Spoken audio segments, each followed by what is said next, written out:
Hiya, welcome to the Shoegazer 93 channel. And today, I've got this lovely Jazz Master with me. My signature red, candy red Jazz Master. 90s, made in Japan. Which is perfect for the bands I'm about to talk about. And I'm going to open this package. Got it today.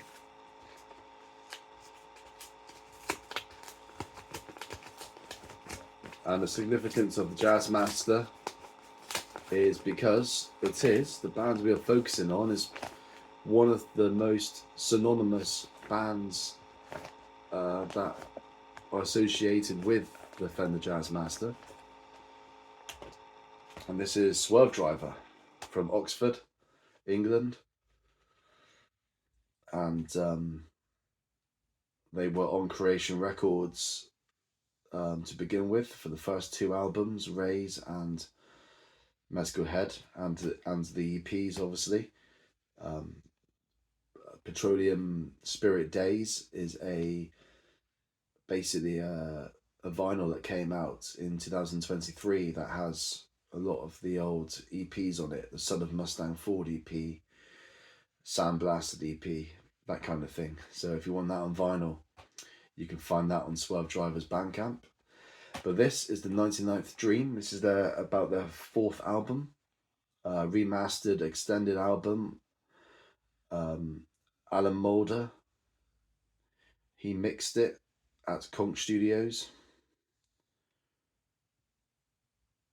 And mastered it as well.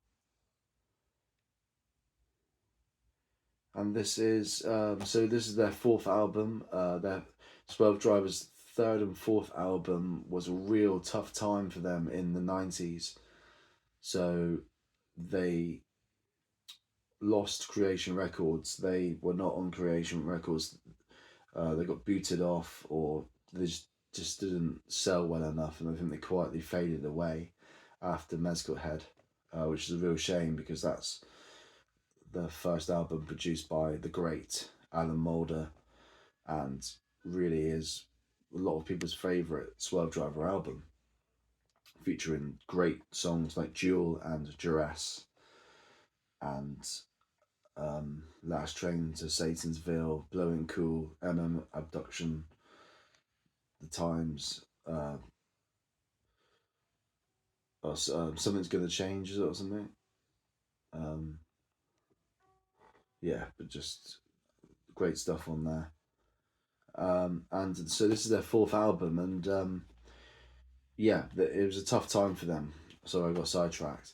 Tough time because they didn't have a label in the UK and not even in the US. I don't think Sire was doing anything with them in America anymore, because that was the Sire was the Creation Records distribution company who they tied up with in America. But their third Ejector Seat Reservation and their fourth album, 99th Dream, I think they only came out in Australia, and it's only now that we're starting to get the vinyl and CD in UK and USA. So this is some rare stuff that a lot of people did not hear back in the 90s, and it's all surfacing finally. Gotta say, 99th Dream isn't really one of my favourites. I think it's quite a weak album. But what I was really interested in with this 3 CD box set was the demos and outtakes. Definitely some hidden gems. I've had to listen to the digital downloads already. Obviously, I put a couple of them uploaded here on this channel. If you look at my whole video list, you can see I've uploaded Butterfly, which is an outtake or demo. And I've uploaded a couple of live versions, which is from the third CD. And that's a live gig from 1998 in New York, the Mercury Lounge. And to be honest, that was a disappointment, really, because slightly disappointed, really, for an official product. I wasn't expecting the audio to be from the crowd. Sounds like audio taken from somebody holding a task cam in the crowd. And yeah, it's not. I was really hoping it would be from the mixing desk. That would be much more professional for the band to approve of, and for it to be on here. Because there is a great. I mean, I binge through YouTube. I watch lots of live footage from all different eras, and um, I don't mind the odd recording from the crowd. I don't mind a Tascam Porter Studio recording or whatever they're using, a mobile recording unit. I mean, for example, Swervedriver at Philadelphia, when they were playing with Hum, the American band Hum, and it's taken from February 1998, Philadelphia, and I really enjoy that because it's like the guitars are very upfront and like it has these like phasing issues, which actually enhance the sort of trippiness of it all, and I really think the kind of phase shifting that happens is like it actually adds to the great experience. But you know, I think for an official release like this, I would say I was expecting a lot more, you know, from the mixing desk, a lot more definitive version of these songs, definitive live experience. Because I think this is the first time. I mean, correct me if I'm wrong, but this might be the first time that any Swervedriver like live footage has been officially released by the band. I'm not talking about fan recordings, but official recordings is like the first live statement. And I think for it to be a bit amateur, really, you know, it kind of puts a dent on this whole thing, really. But what was I gonna say? Yeah, so that's my only criticism of it, really, and also the fact that I don't really like 99 Dream. I think the title song is very good. It sounds a lot like Hawkwind, with the fluttery like phaser sounds, lots of spacey kind of space kind of sounds going on with using the phasers, and it very much reminds me of Hawkwind or Hawk Lords, like one of their offshoot bands. And yeah, I would say that apart from 99th Dream, the title track, I'm not really a great fan of the rest of the songs on here. The Birds is quite good. That's very 60s kind of the Who inspired. Very much reminds me of the Who. The guitars, the drums, the vocal melody really does remind me of the Who. You've got no, actually, the Birds isn't on here. I think I'm reading the live gig. I think the Birds is actually on Ejector Seat Reservation. It's got These Times on here, which is like a Liam Gallagher kind of vocal.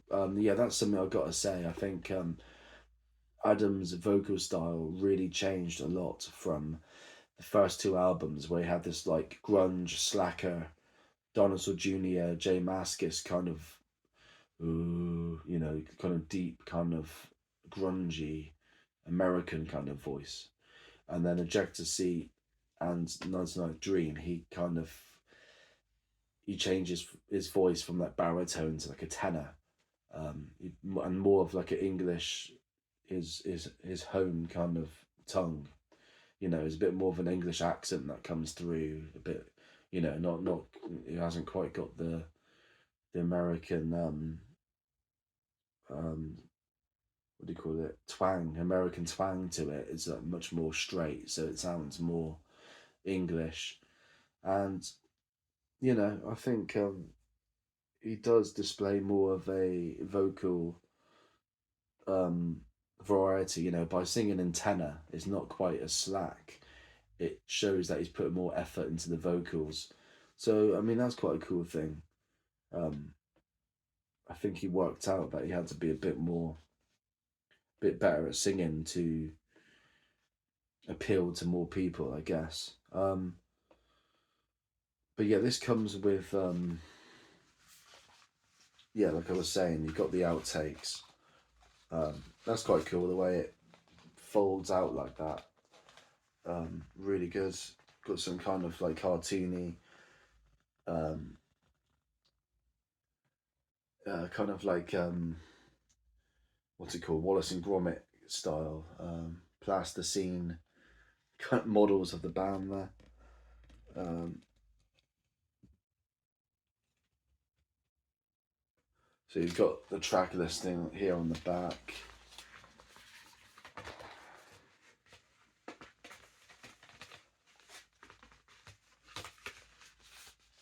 You don't get a booklet or anything. You don't get any sort of information about the band here. So this is purely for the fans that know and love them already. You don't really get.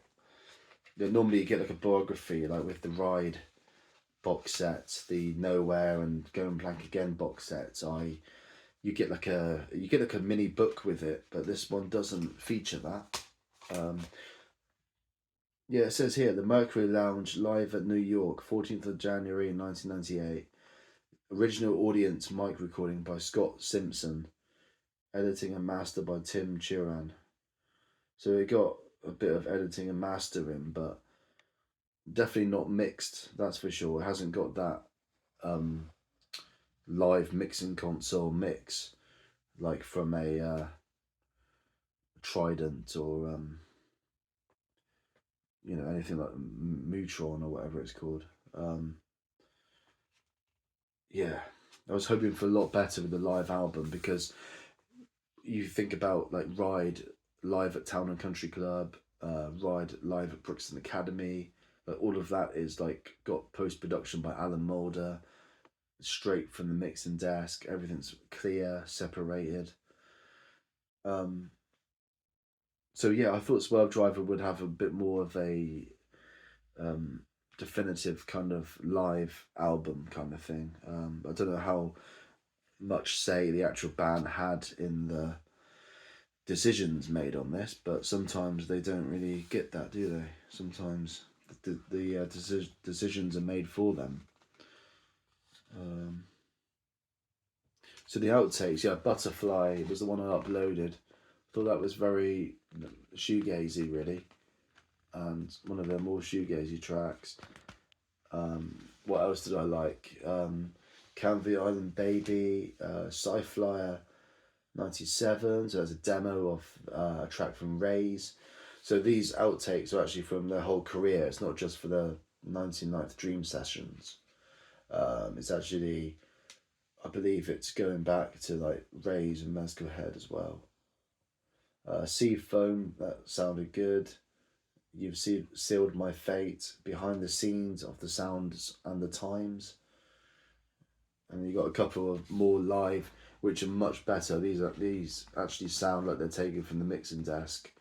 The 99 Dream live TV show version, and there's the Wrong Treats, which is for a TV show as well, and they do sound a lot better than the Mercury Lounge tracks. But yeah, I mean, Duress, they do a good version of that. I think that's probably the best live song on this album. It seems to be a bit more clear than the other ones. Adam's wah pedal stuff, I think that kind of lead line kind of helps it stand out. You got Never Lose That Feeling live version, 99 Dream, sound blasted. Kill the Superheroes is quite a wild one live.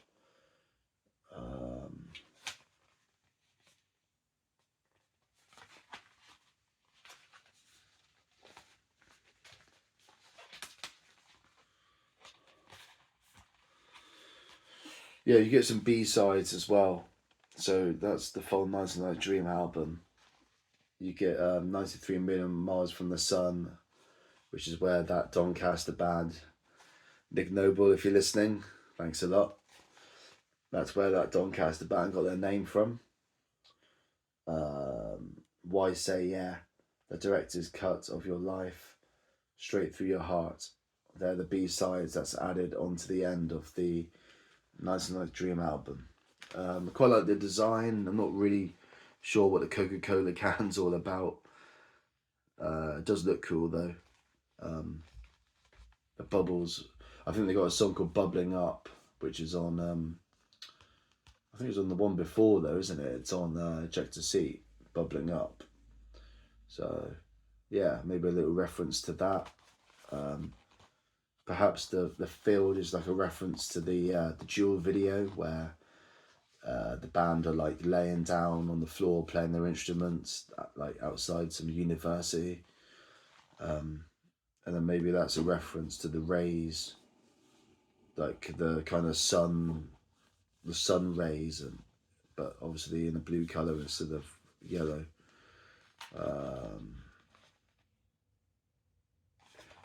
Yeah, I mean, it's good. It's good. Outer Battery made this. I mean, I would get it if you're a real Swervedriver fan. Definitely, I recommend it. I do think the live show was a bit of a disappointment when I compare it to like the Ride box sets that I got, where you got like a live DVD for both cases, for Nowhere and Going Blank Again. They both came with live DVDs from that period. So in comparison to that, I thought that was a weak point of it. But I would say the demos and outtakes are probably worth checking out. Definitely some really good hidden gems in there. So yeah, there we go. Swervedriver, 1990 Dream, 3 CD box sets, my latest purchase. Take care, guys.